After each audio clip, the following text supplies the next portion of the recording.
Hey, what's up guys? Welcome back to another review from Bearded Reviews, where we just review random things as indicated by this random review of coffee makers, which I've never done before, but I figured I would do. This video is not intended for coffee enthusiasts by any means, as indicated by my 4.6 gallons of creamer I poured in this cup of coffee. I'm pretty sure that's like cardinal sin number one in the coffee world. I don't know. But yeah, we're not gonna be discussing the flavors of the coffee and which machine can bring out the more subtle aromas of vanilla and mahogany. This is a video for just regular ass people that need a regular ass coffee machine to put a regular ass K-cup in and make a regular ass cup of coffee so they can go to their regular ass job and just go about their regular ass day. So if you're a coffee, what do you call it, a coffee snob?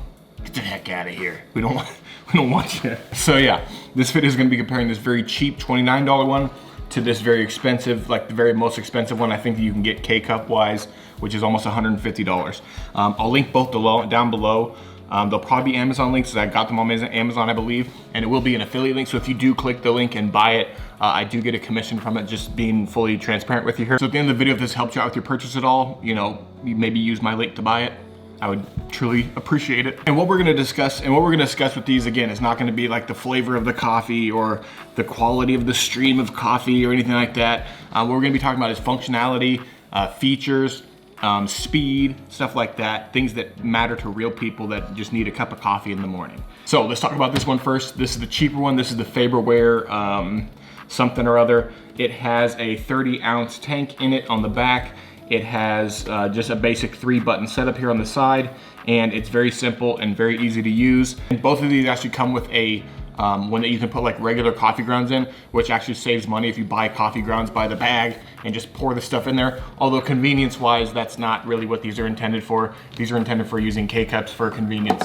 But you take this out, you can put your coffee in this, you put that in, and you're good to go, right? So you throw the old K-cup in here, you close the lid, right? And you start brewing. And this thing, now, if you remember back in the day, if you ever had a Keurig machine that's like older than like 2 or 3 years ago, you'd have to wait for the machine to warm up, the water to heat up, and it'd take like 2 to 3 minutes to get the coffee actually going in this machine. This, as well as this, is almost immediate. It's like within 10 seconds of pushing that final button, your coffee's coming out. It's definitely pretty cool. I was surprised at both of these as far as the speed. I didn't know that that's the level that we were at today with these newer machines, that it was just almost instant that it would start making the coffee. And I think they do that by holding a reservoir of warm water in the coffee machine here. So I'm sure that uses probably more electricity, I don't know. But you're just gonna kind of keep this plugged into the wall, and that's kind of that. So the tank on the back, again, is 30 ounces. It's just a simple 3-button setup. It has your tray here at the bottom that you can take out, a little spill tray or whatever, and it has like a metal guard on top. It's messy as crap. Of course, I use it. And for $29, this is an absolute steal. I've only used these both for like a week and a half a piece, about 10 days a piece. I bought this, and about a week after buying it, I ordered that. That came in, and I started using that. And that was about 10 days ago I started using that. So each one I've used for about 10 days. I haven't had any issues at all with any of them. I mean, you have to refill the tanks once in a while. That's another thing to talk about, is the tank size on these. So this one, let me just kind of give you a visual aid here. Let me fill this one. I'm gonna fill this one all the way up. All right, if you can see, this is at like the max line, the max fill line. Now I'm gonna take the tank, let me get my coffee out of the way. I'm gonna take the tank from the Keurig and set it here. And I'm gonna pour the max fill from this into this tank.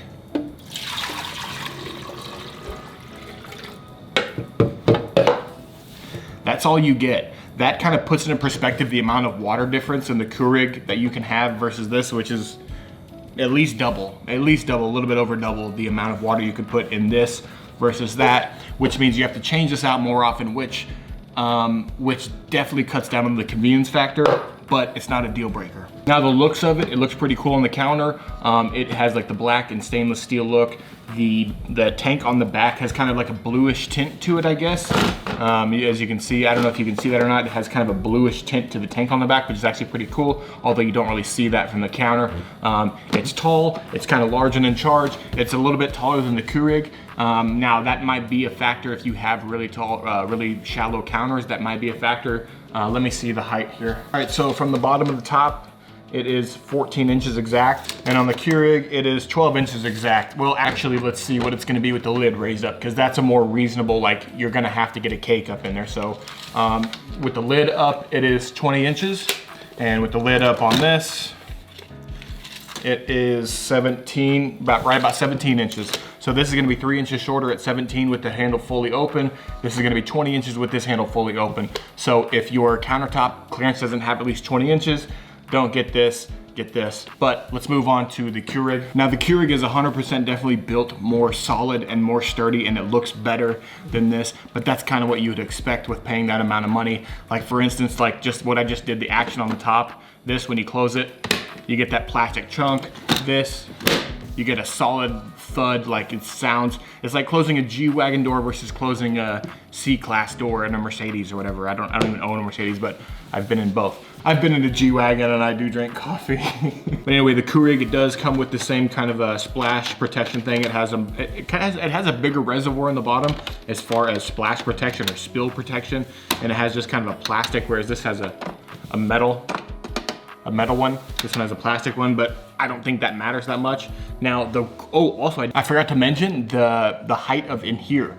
This is like one of those travel mugs that you'd put in your car.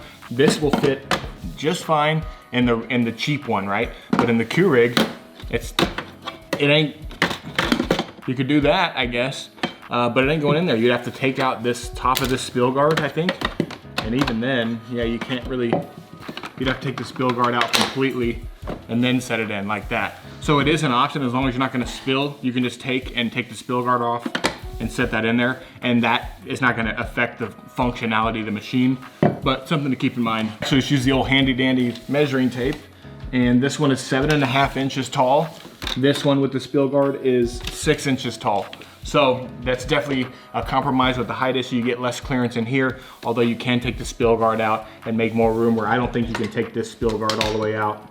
Yeah, this one's like built into it. Okay, so back to the Keurig. Again, like I showed before, it has a much bigger water reservoir on it. That means that it's a lot less time that you have to fill this up, or frequency that you have to fill this thing up, which is actually really cool. And the really cool aspect of it, I guess I'd put it backwards, but you put the handle facing forwards on this, or you can put it backwards. But this makes it so much, you can just take it off and take it to the sink and do that, versus this, you have to like get this off, finagle this out like that, and then go over there and then wiggle it's got like a slotted thing right here. You gotta wiggle back onto that and hopefully not spill any water, and then get your lid back on. This one, you just take this off, pop your lid off, fill it in the sink, pop your lid back on, throw it in there, and you're good. So let's get one thing out of the way as far as convenience-wise. This is gonna be better convenience-wise, 100%.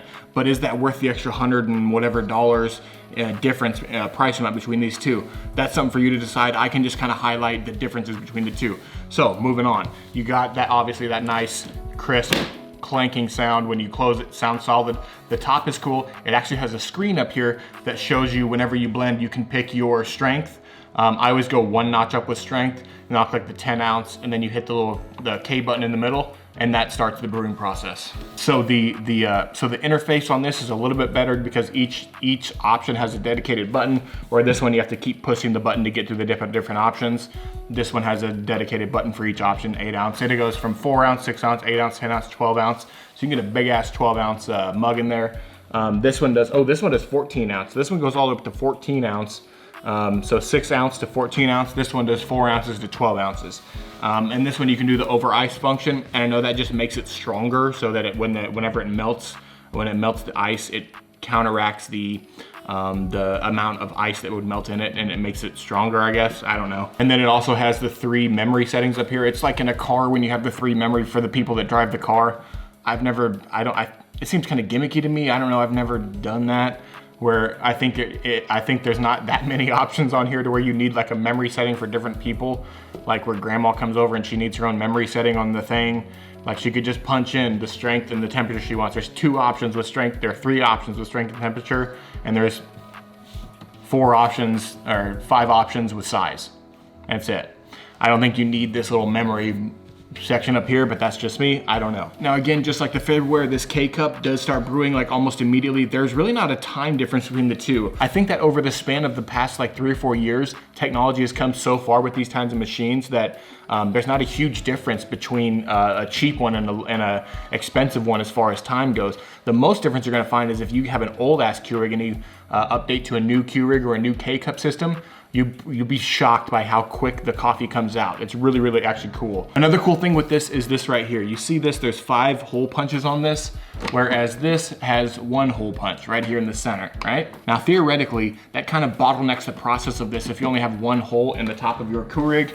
So this is a K-Cup that's been through the cheap one right here. It's got 1 hole in the middle there, and then it's got 1 hole in the bottom, whereas this one has been through the more expensive one. You see the 5 holes on the top and the 1 hole on the bottom. So theoretically, these 5 holes make it for a more even like amount of distribution of coffee grounds or something. I don't know. Again, I'm pouring, you know, a metric ton of creamer into my coffee, so I don't know about the taste. I don't know. But I would think that this would give you a more even brew. I don't know if you might get like more efficiency with this. I don't know. But I assume you get more efficiency with the 5 hole system versus the 1 hole system. I would assume this would kind of this 1 hole would kind of bottleneck the whole process. Whereas like those videos you see of the hipsters, and they pour the freaking, they have that glass thing with the coffee in it, and they pour the hot water all over it. They do that versus pouring it into one center spot to get a more even coffee. I don't know. Not your freaking coffee guru. I just want to show you there's 5 holes here instead of 1, okay? All right, so this thing right here is, again, $140, $150. This is only $29. Is this worth it? To me, yes. But that's just because I would sacrifice money for a little bit of time at every juncture in my life. I think time's more valuable than money 100%. So if this is gonna save you 40 seconds in your routine, whereas this might not, but that's not to downplay this. This is 100%, I had 0 complaints with this at all. Yeah, the water, the most annoying part was having to fill this water tank up as much as I had to. It was like every 2 or 3 cups of coffee I had to fill it up, which sucks. This one you get like 5, 6, 7 cups of coffee out of it depending on the size.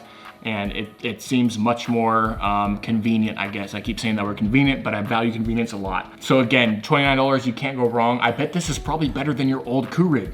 Like this, speed-wise and functionality-wise, is probably better than your old ass 2007 Keurig, whatever the first Keurig was. If you have one of those, this $29 coffee machine would probably be an upgrade from that. This is definitely an upgrade from this, but is it worth $100? So that's kind of up for you to decide. I personally think it is. I'll link both down below in the description. Also, I don't ask for like thumbs up and subscribe, you know, right at the beginning of the video. I try to wait till the end, and I think you're a grown-ass adult and you can figure out if you want to subscribe or if you like the video or if you dislike it. All I ask is that you do something, whether you like it, click the thumbs up. If you didn't like it, click the thumbs down. Leave me a comment, let me know why. It helps me kind of steer the content of this channel so I know what people want, and that helps me out in the long run, and it helps you out too. That was a lie. It probably doesn't help you out that much, but it helps me out to figure out what kind of content to put out. But anyways, guys, that's the end of the video. Thank you guys for watching. Again, I will link these down below. It'll be Amazon affiliate links, so I will get a commission if you click the link and use it. I get a commission from the sale. It doesn't change the price of anything, but I just want to be transparent with you. So that's the end of the video, guys. Thanks for watching. Have a great day. Pour some creamer in your coffee. Bye.